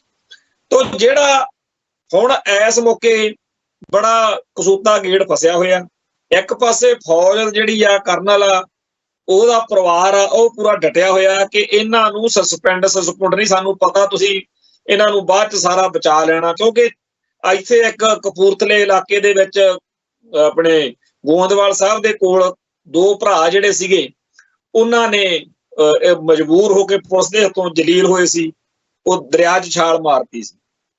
ਉਸ ਮਾਮਲੇ ਵਿੱਚ ਦੋਸ਼ੀ ਪੁਲਿਸ ਅਧਿਕਾਰੀ ਨੂੰ ਬਚਾਉਣ ਲਈ ਕੀ ਨਹੀਂ ਕੀਤਾ, ਆਖਰ ਬਚਾ ਹੀ ਲਿਆ, ਕੁਛ ਨਹੀਂ ਬਣਿਆ ਉਸ ਮਾਮਲੇ ਵਿੱਚ। ਉਵੇਂ ਹੀ ਇਸ ਮਾਮਲੇ ਵਿੱਚ 45 ਦਿਨ ਤੱਕ ਹੀ 15 ਦਿਨ ਦੇ ਵਿੱਚ ਹੀ ਪੁਲਿਸ ਨੇ ਸਾਰੀ ਸੈਟਲਮੈਂਟ ਕਰ ਲੈਣੀ ਆ। ਇਸ ਗੱਲ ਦਾ ਕਰਨਲ ਦੇ ਪਰਿਵਾਰ ਨੂੰ ਪਤਾ, ਇਸ ਕਰਕੇ ਉਹ ਪੂਰਾ ਜ਼ੋਰ ਲਾ ਕੇ ਕਹਿੰਦੇ ਆ ਕਿ ਜੀ ਇਹਨਾਂ ਨੂੰ ਘਰਾਂ ਨੂੰ ਤੋਰੋ, ਡਿਸਮਿਸ ਕਰਕੇ, ਜਿਹੜਾ ਇਹਨਾਂ ਨੇ ਇੱਕ ਬੇਦੋਸ਼ੇ ਬੰਦੇ ਨਾਲ ਆਹ ਕੁਛ ਕੀਤਾ। ਹੁਣ ਤੁਸੀਂ ਇਹ ਸੋਚੋ ਵੀ ਉੱਥੇ ਵੀਡੀਓ ਬਣੀ ਹੋਈ ਹੈ ਤੇ ਉਹ ਕਰਨਲ ਜਿਹਦੇ ਨਾਲ ਉਹਨਾਂ ਦਾ ਕੋਈ ਰੌਲਾ ਨਹੀਂ ਸੀ, ਕੋਈ ਮਕਸਦ, ਕੋਈ ਝਗੜਾ ਨਹੀਂ ਸੀ, ਤੇ ਉਹ ਨਾ ਕੋਈ ਕ੍ਰਿਮੀਨਲ ਬੰਦਾ ਸੀ। ਹੁਣ ਜਿਹੜੇ ਸਾਡੇ ਸਿੱਖ ਕੌਮ ਦੇ ਬੱਚੇ ਇਹਨਾਂ ਦੇ ਕਾਬੂ ਆਏ ਹੁੰਦੇ ਨੇ CIA ਸਟਾਫਾਂ ਦੇ ਵਿੱਚ, ਉਹਦੇ ਉੱਥੇ ਤਾਂ ਵੀਡੀਓ ਨਹੀਂ ਬਣਦੀਆਂ, ਉੱਥੇ ਫਿਰ ਕੀ ਹੁੰਦਾ, ਕੀ ਬਣਦਾ? ਜੋ ਕੁਝ ਕਰਨਲ ਨਾਲ ਵੀਡੀਓ 'ਚ ਦੇਖਦੇ ਹੋ ਪਹਿਲਾਂ ਉਹਨੂੰ ਦੇਖ ਕੇ ਫਿਰ ਸੋਚੋ ਵੀ ਇੱਥੇ ਤਾਂ ਇਹਨਾਂ ਨੂੰ ਫਿਰ ਮਾੜਾ ਮੋਟਾ ਡਰ ਹੋਣਾ ਵੀ ਲੋਕ ਦੇਖਦੇ ਆ, ਲੋਕਾਂ ਨੂੰ ਭਜਾਉਂਦੇ ਵੀ ਆ ਉਸ ਵੀਡੀਓ 'ਚ, ਪਰ ਜਿੱਥੇ ਇਹਨਾਂ ਦੀ ਆਪਦੀ ਇੱਕ ਜਿਵੇਂ ਡਾਊਨ ਦਾ ਅੱਡਾ ਹੁੰਦਾ ਉਹ ਹਾਲ ਹੁੰਦਾ, ਉੱਥੇ ਕੀ ਕਰਦੇ ਹੋਣਗੇ? ਸੋ ਕਰਨਲ ਦੇ ਪਰਿਵਾਰ ਦੀ ਹਾਲ ਦਹਾਈ ਤੇ ਉਹਨਾਂ ਦੀ ਲਾਚਾਰੀ, ਫੌਜ ਦੀ ਲਾਚਾਰੀ, ਬੇਬਸੀ, ਉਹਨੂੰ ਦੇਖ ਕੇ ਸੋਚੋ ਕਿ ਜਿਹੜੇ ਕਹਿੰਦੇ ਆ ਜੀ ਇੱਥੇ ਬੜਾ ਕਾਨੂੰਨ ਦਾ ਰਾਜ ਆ, ਬੜੀ ਡੈਮੋਕ੍ਰੇਸੀ ਆ, ਹਰੇਕ ਨੂੰ ਆਪਦਾ ਗੱਲ ਕਹਿਣ ਦਾ ਹੱਕ ਆ, ਉਹ ਪਹਿਲਾਂ ਆਪਦੇ ਅੰਦਰ ਝਾਤੀ ਮਾਰ ਕੇ ਦੇਖਣ ਵੀ ਤੁਹਾਡਾ ਕਦੇ ਵਾਹ ਪਿਆ ਹੋਵੇ, ਤੁਹਾਨੂੰ ਲੱਗ ਪਤਾ ਜਾਵੇ ਕਿ ਕਿਹੜੀ ਇੱਥੇ ਸੁਣਵਾਈ ਆ ਤੇ ਕੀ ਇੱਥੇ ਗੱਲ ਆ। ਸੋ ਇਸ ਮੁਲਕ ਦੇ ਢਾਂਚੇ ਵਿੱਚ ਬੜੇ ਭਾਰੀ ਨੁਕਸ ਨੇ। ਇਹਨਾਂ ਨੁਕਸਾਂ ਦੇ ਕਰਕੇ ਸਤਾਏ ਹੋਏ ਬੰਦੇ ਕੀ ਬਣਦੇ ਆ? ਹੱਥ 'ਚ ਹਥਿਆਰ ਫੜ ਕੇ ਬਾਗੀ, ਉਹ ਕਿਸੇ ਨਾ ਕਿਸੇ ਤਹਿਰੀਕ ਦੇ ਵਿੱਚ ਜੁੜਦੇ ਆ। ਸਾਡੇ ਵੀ ਇੱਥੇ ਤਹਿਰੀਕ ਚੱਲੀ, ਐਵੇਂ ਨਹੀਂ। ਇਹ ਜਿਹੜੀ ਗੱਲ ਭਾਈ ਜਿੰਦੇ ਸੁੱਖੇ ਦੀਆਂ ਜੇਲ੍ਹ ਚਿੱਠੀਆਂ 'ਚ ਜਿਹੜੀ ਰਾਸ਼ਟਰਪਤੀ ਵਾਲੀ ਚਿੱਠੀ ਆ ਉਹਦੇ 'ਚ ਵੀ ਲਿਖਿਆ ਸੀ ਬਈ ਖਾਲਿਸਤਾਨ ਦੀ ਮੰਗ ਪੁਲਿਸ, ਹਕੂਮਤ ਤੇ ਇੰਡੀਅਨ ਸਟੇਟ ਦੇ ਜ਼ੁਲਮਾਂ ਦੇ ਪ੍ਰਤੀਕਿਰਿਆ ਚੋਂ ਨਿਕਲੀ। ਤੋਂ ਇਸ ਤਰੀਕੇ ਨਾਲ ਫਿਰ ਜਿਹੜਾ ਬੇਦੋਸ਼ੀਆਂ ਤੇ ਕਹਿਰ ਢਾਉਣਾ, ਉਹਦੇ ਚੋਂ ਫਿਰ ਇਹੀ ਕੁਛ ਨਿਕਲਣਾ। ਤੋਂ ਉਹ ਜਿਹੜੀ ਕਰਨਲ ਦੀ ਜੀਵਨ ਸਾਥਣ ਆ, ਉਹਦੀ ਘਰ ਵਾਲੀ ਆ, ਉਹ ਬਾਰ-ਬਾਰ ਕਹਿੰਦੀ ਆ ਵੀ ਜੇ ਇਹਨਾਂ ਨੂੰ ਛੱਡ ਦਿੱਤਾ ਗਿਆ ਇਹ ਅੱਤਵਾਦੀ ਬਣਨਗੇ, ਅੱਤਵਾਦ, ਉਹ ਕਹਿੰਦੀ ਆ। ਉਹਦੇ ਦਿਮਾਗ ਦੇ ਵਿੱਚ ਇਹ ਵਸਿਆ ਹੋਇਆ ਕਿ ਪਿਛਲੇ ਦੌਰ ਵਿੱਚ ਬੇਦੋਸ਼ੇ ਲੋਕਾਂ ਦਾ ਖਰੀ ਕਤਲ ਕਰਦੇ ਸੀ, ਉਹ ਅੱਤਵਾਦੀ ਸੀ, ਇਸ ਤਰ੍ਹਾਂ ਜਿਵੇਂ ਆਮ ਰਵਾਇਤੀ ਗੱਲਾਂ ਚੱਲਦੀਆਂ ਰਹੀਆਂ ਜਿਹੜੀਆਂ ਇੰਡੀਆ ਦਾ ਕੂੜ ਪ੍ਰਚਾਰ। ਪਰ ਉਹ ਬੀਬੀ ਇਹ ਅਜੇ ਵੀ ਨਹੀਂ ਸਮਝ ਰਹੀ ਕਿ ਜਿਵੇਂ ਤੇਰੇ ਘਰ ਵਾਲੇ ਨੂੰ ਤੇ ਤੇਰੇ ਮੁੰਡੇ ਨੂੰ ਪਹਿਲਾਂ ਬੇਕਿਰਕੀ ਨਾਲ ਬੇਦੋਸ਼ਿਆਂ ਨੂੰ ਅਗਲਿਆਂ ਨੇ ਛਤਰ ਫੇਰਿਆ, ਫਿਰ ਦੁਨੀਆ ਭਰ 'ਚ ਤੁਹਾਡਾ ਜਲੂਸ ਕੱਢਿਆ, ਫਿਰ ਤੁਹਾਡੀ ਕੋਈ FIR ਨਹੀਂ ਸਹੀ ਤਰੀਕੇ ਨਾਲ ਕੱਟ ਰਹੇ, ਫਿਰ ਤੁਹਾਡੀ ਸੁਣਵਾਈ ਕਿਤੇ ਨਹੀਂ। ਜਿਵੇਂ ਤੁਸੀਂ ਲਾਚਾਰ ਤੇ ਬੇਵੱਸ ਦਿਖ ਰਹੇ ਹੋ। ਤੁਸੀਂ ਨਾਲੇ ਕਹਿੰਦੇ ਹੋ ਵੀ ਸਾਡੀਆਂ ਤਾਂ 5 ਪੀੜ੍ਹੀਆਂ ਹੋ ਗਈਆਂ ਜੀ ਫੌਜ ਦੀ ਨੌਕਰੀ ਦੇ ਵਿੱਚ, ਅਸੀਂ ਤਾਂ ਇਸ ਮੁਲਕ ਦੀ ਸੇਵਾ ਬੜੀ ਕੀਤੀ ਹੈ। ਤੇ ਤੁਸੀਂ ਜੇਕਰ ਸੋਚੋ ਵੀ ਤੁਹਾਡਾ ਜਿਹੜਾ ਬੱਚਾ ਉਹ ਜੇਕਰ ਆਪ ਇਨਸਾਫ ਕਰਨ ਦੇ ਰਾਹ ਤੁਰ ਪਵੇ, ਫਿਰ ਤੂੰ ਬੀਬੀ ਉਹਨੂੰ ਕੀ ਕਵੇਂਗੀ? ਇਹ ਕਵੇਂਗੀ ਵੀ ਉਹ ਅੱਤਵਾਦੀ ਹੈ? ਇਹ ਤਾਂ ਕਵੇਂਗੀ ਨਾ ਵੀ ਇਨਸਾਫ ਲਈ ਲੜਿਆ ਸੀ। ਬਸ ਐਂ ਹੀ ਆ ਬੀਬੀ, ਐਂ ਹੀ ਆ ਬੀਬੀਆਂ ਦੇ ਹੋਰ ਜਿਹੜੇ ਇਸ ਬੀਬੀ ਵਰਗੇ ਭਰਾ ਭੈਣ ਨੇ ਸਾਡੇ, ਕਿ ਭਾਈ ਐਵੇਂ ਇਹ ਗੱਲ ਕਹਿਣੀ ਕਿ ਜੀ ਉਹ ਫਲਾਨਾ ਅੱਤਵਾਦੀ ਸੀ, ਫਲਾਨਾ ਇਹ ਸੀ। ਗੱਲ ਨੂੰ ਸਮਝੋ। ਕਿਸੇ ਦਾ ਜੀ ਨਹੀਂ ਕਰਦਾ ਰਾਤਾਂ ਕਮਾਦਾਂ 'ਚ ਕੱਟਣ ਨੂੰ, ਕਿਸੇ ਦਾ ਜੀ ਨਹੀਂ ਕਰਦਾ ਬਾਰਡਰ ਟੱਪ ਟੱਪ ਕੇ ਪਾਕਿਸਤਾਨ ਜਾਣ ਨੂੰ। ਇਹ ਜ਼ੁਲਮ ਦੇ ਸਤਾਏ ਹੋਏ ਸਾਡੀ ਕੌਮ ਦੇ ਉਹ ਭਰਾ ਸੀ ਜਿਨ੍ਹਾਂ ਕੋਲੇ ਕੋਈ ਰਾਹ ਨਹੀਂ ਛੱਡਿਆ ਗਿਆ। ਜਿਵੇਂ ਆ ਕਰਨਲ ਦੇ ਮੁੰਡੇ ਕੋਲੇ ਅੱਜ ਦੀ ਤਰੀਕ ਦਾ ਕੋਈ ਰਾਹ ਨਹੀਂ। ਜਿਵੇਂ ਜਿਹੜੇ ਨੌਜਵਾਨ ਬੱਚੇ ਨੂੰ ਜਲੀਲ ਕੀਤਾ ਉੱਥੇ ਝੰਡਾ ਲਾਉਣ ਮੌਕੇ ਉਹਨੇ ਅਮਨ ਸੂਦ ਨੇ ਤੇ ਕਿਹਾ ਵੀ ਉਹਦੇ ਨਾਲ ਮੇਰਾ ਜ਼ਰੂਰ ਰੌਲਾ। ਜੇ ਭਾਈ ਉਹਦੇ ਨਾਲ ਰੌਲਾ, ਜੇ ਆਪਦੇ 4 ਸਾਥੀ ਲੈ ਕੇ ਕੋਈ ਕਾਰਵਾਈ ਪਾਤੀ, ਫਿਰ ਚੀਕਾਂ ਮਾਰੋਗੇ ਕਿ ਹਾਏ ਜੀ ਆ ਗਿਆ, ਹਾਏ ਜੀ ਆ ਗਿਆ। ਤੇ ਫਿਰ ਇੱਥੇ ਖਰੜ ਕੋਲੇ ਪਤਾ ਨਹੀਂ ਕਿਹੜੇ ਕਿਸੇ, ਉਹ ਲੱਗਦਾ ਤਾਂ ਐਵੇਂ ਆ ਵੀ ਕਿਸੇ ਲਾਲਾ ਜੀ ਨੇ ਕੀਤਾ ਕੰਮ, ਉਹ ਕਿਉਂਕਿ ਸਿੱਖਾਂ ਦੇ ਖਿਲਾਫ ਨਫ਼ਰਤ ਵਧਾਉਣ ਲਈ, ਕਿਉਂਕਿ ਅਜੀਬ ਜਿਹਾ ਕੰਮ ਉੱਥੇ ਵਾਪਰਿਆ ਵੀ ਇੱਕ ਬੱਸ ਨੂੰ ਘੇਰ ਕੇ ਉਹਦੇ ਉੱਤੇ ਡਲੇ ਡੁਲੇ ਮਾਰੇ, ਰੂੜੇ ਰਾੜੇ, ਤੇ ਉਹ ਸ਼ੀਸ਼ਾ ਟੁੱਟ ਗਿਆ। ਸ਼ੀਸ਼ਾ ਟੁੱਟੇ ਦੀ ਦਹਾਈ ਦਿੱਤੀ ਪਈ ਆ ਇੱਥੇ ਮੀਡੀਆ ਵਾਲਿਆਂ ਨੇ, ਕਈਆਂ ਨੇ ਹਾਏ ਮਾਰੇ ਗਏ, ਹਾਏ ਲੁੱਟੇ ਗਏ, ਸ਼ੀਸ਼ਾ ਤੋੜਤਾ। ਉਹ ਭਾਈ ਜਿਸ ਸੂਰਮੇ ਨੂੰ ਸਦੀ ਦਾ ਮਹਾਨ ਸਿੱਖ ਐਲਾਨਿਆ ਹੋਇਆ, ਜਿਹਦੀ ਯਾਦਗਾਰ ਦਰਬਾਰ ਸਾਹਿਬ 'ਚ ਬਣੀ ਹੋਈ, ਜਿਹਨੂੰ ਸਦੀ ਦਾ ਮਹਾਨ ਸਿੱਖ ਮੰਨ ਕੇ ਕੌਮ ਹਰ ਸਾਲ ਯਾਦ ਵਿੱਚ ਦੁਨੀਆ ਭਰ ਦੇ ਵਿੱਚ ਜੁੜਦੀ ਆ, ਉਸ ਮਹਾਨ ਸੂਰਮੇ ਨੂੰ ਜਿਹਨੇ ਬੇਅਦਬ ਕੀਤਾ, ਉਹਦੇ ਫੋਟੋ ਦੇ ਖਿਲਾਫ ਬੋਲਿਆ, ਝੰਡਾ ਬੇਅਦਬ ਕੀਤਾ, ਉਹਦੀ ਗੱਲ ਕੋਈ ਨਹੀਂ। ਸ਼ੀਸ਼ੇ ਦਾ ਕੀ ਆ, ਸ਼ੀਸ਼ਾ ਦੁਬਾਰਾ ਪੈ ਜੂ, ਪਰ ਕੌਮ ਦਾ ਜਿਹੜਾ ਦਿਲ ਟੁੱਟ ਰਿਹਾ।